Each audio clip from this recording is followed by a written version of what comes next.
ప్రభు నన్ను ప్రేరేపించారు. ఈ గొప్ప ఏర్పాట్లు చేసి క్రిస్మస్ వేడుకలను సంబరముగా జరిపించే భాగ్యం పోయిన సంవత్సరం వారు ప్రారంభించినటువంటి గొప్ప కార్యం కొనసాగించడానికి త్రియేక దేవుడు వారికి ఇచ్చిన గొప్ప స్ఫూర్తి కొరకై ఈ వేదిక మీద ప్రియులు రాము గారిని అభినందిస్తా ఉన్నా.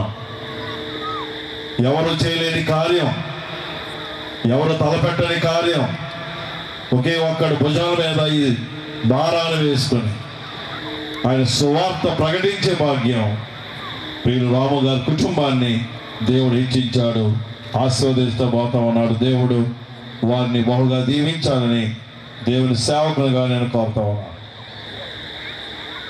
ప్రియులారా, 25వ తారీఖు క్రిస్మస్ ఆనందాన్ని జరుపుకున్నాం. క్రిస్మస్ ఈవ్ కార్యక్రమాన్ని సంబరాలు జరుపుకున్నాం. గత రాత్రి ఈ కోడికను లేక ఈ క్రిస్మస్ వేడుకను ప్రారంభించాం. ఈరోజు సాధారణంగా బాక్సింగ్ డే అని పిలుస్తారు. బహుమతులను పంచుకునే రోజు ఈరోజు.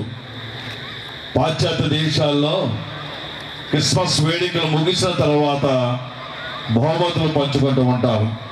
That is called boxing day అని పిలుస్తారు.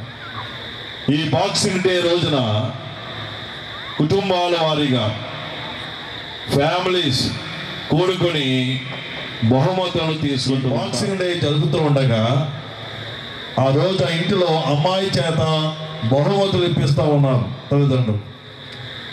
చుట్టుపక్కల వాళ్ళందరినీ పిలిచారు. బహుమతులు ఆ పార్సల్ చేసిన బహుమతులు ఒక్కొక్కటి లాటరీలు వేసి ఎవరికి లాటరీలో ఏ నెంబర్ వస్తుందో ఆ నెంబర్ గల బాక్స్ వారికి ఇస్తారు.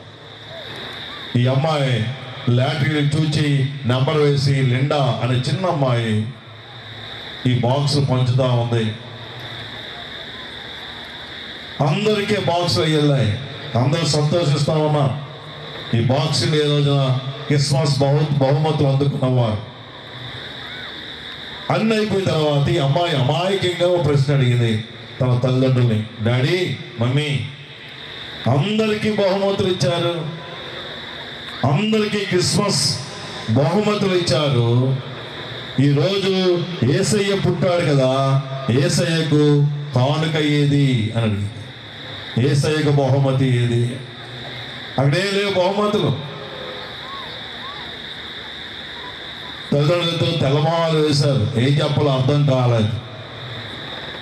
చాలాసేపటికి అమ్మాయి ప్రశ్నకు సమాధానం చెప్పింది. లిండాని చిన్న అమ్మాయి, daddy, I am the gift of God. నేనే దేవునికి ఒక బహుమతిని, నేనే దేవునికి ఒక బహుమతిగా ఉంటాను డాడీ, మమ్మీ అని ఆ అల్లారుముద్దుగా నా బిడ్డ డాడీ ఆ చంకలోకి ఎక్కింది. అందులో చప్పలు కొట్టండి. దేవుడి రాత్రి ఒక బహుమతిగా మనను ఉంచడానికి రాత్రి ఇక్కడకు పిలిచాడు.